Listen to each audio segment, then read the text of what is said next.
today we're going to be talking about the African team's performance in the FIFA Club World Cup.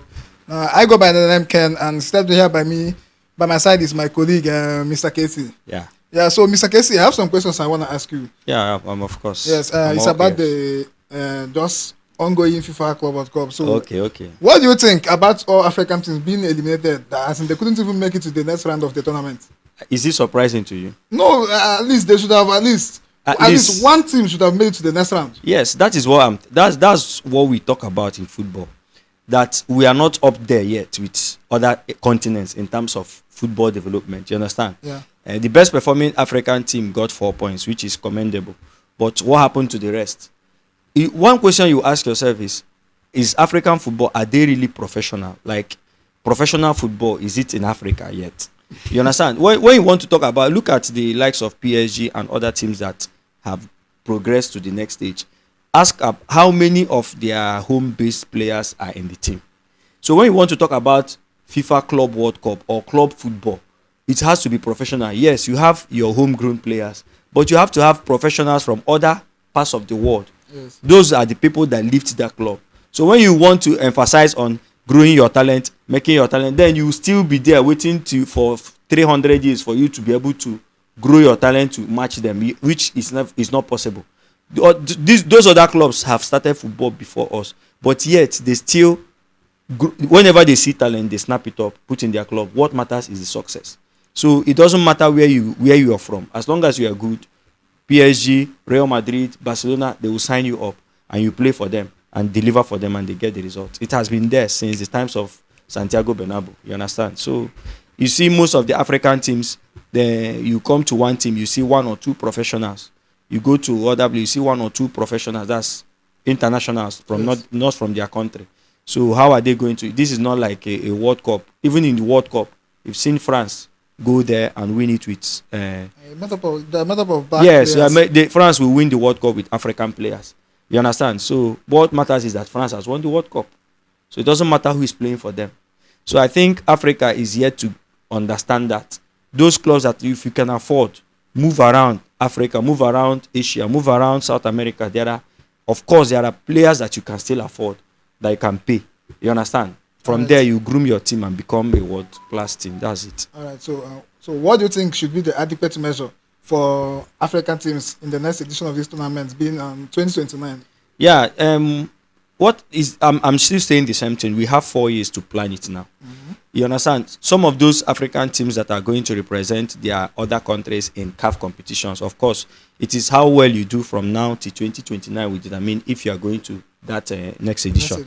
So now, if you want to participate in the next FIFA Club World Cup, you need to go out and sign professional players.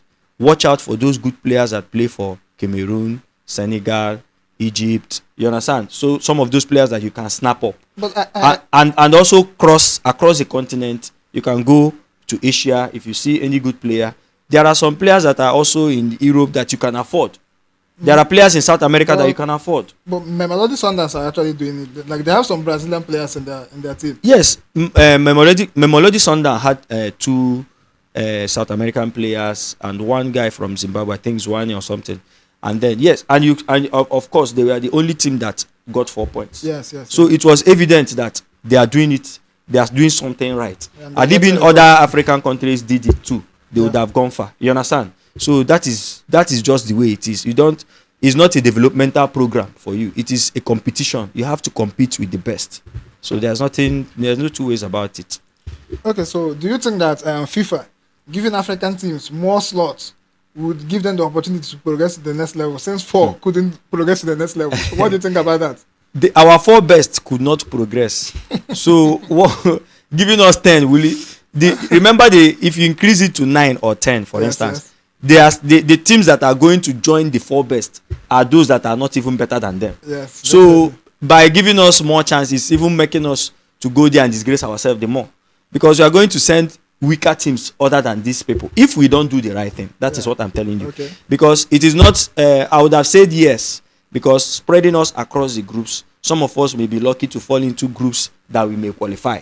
That is the yes part of it. Yes. The no part of it is that if those ones that are the best in Africa if they cannot still do it, I don't think the ones that will be added will do anything different. So that's why I'm saying it is a yes and it's also a no, because the yes now what we justify the yes is if the likes of Sundowns, for instance, fall into a group that don't have those tough European teams. You understand? Yes. Like if if Sundowns were in the group, with this group that you have, I think Urawa Red Diamonds. Okay, that's Inter Milan's group. No, not Inter Miami. Inter Miami. Milan. I said Inter Milan. Good. Yeah. I can bet that if Sundowns was in that group, they would have qualified. Yes, I guess. You understand? In their own group now, it was not easy because they have this tough Brazilian side. They have also this tough European side. But at least, even if Sundowns was in that group, let's say Inter Milan will only be the tough side they will see there. Yes. They can best other teams and qualify. So that's why I'm saying the yes part of it is depending on where we fall in. But the no part of it is that if those ones that are going to add up to make up for this 10 or 7 or 8 or 9 as the case may be, if they are not as competitive as the ones that went, then giving us more slots will not even save us. It will not increase any chance for us. That's just it. Okay.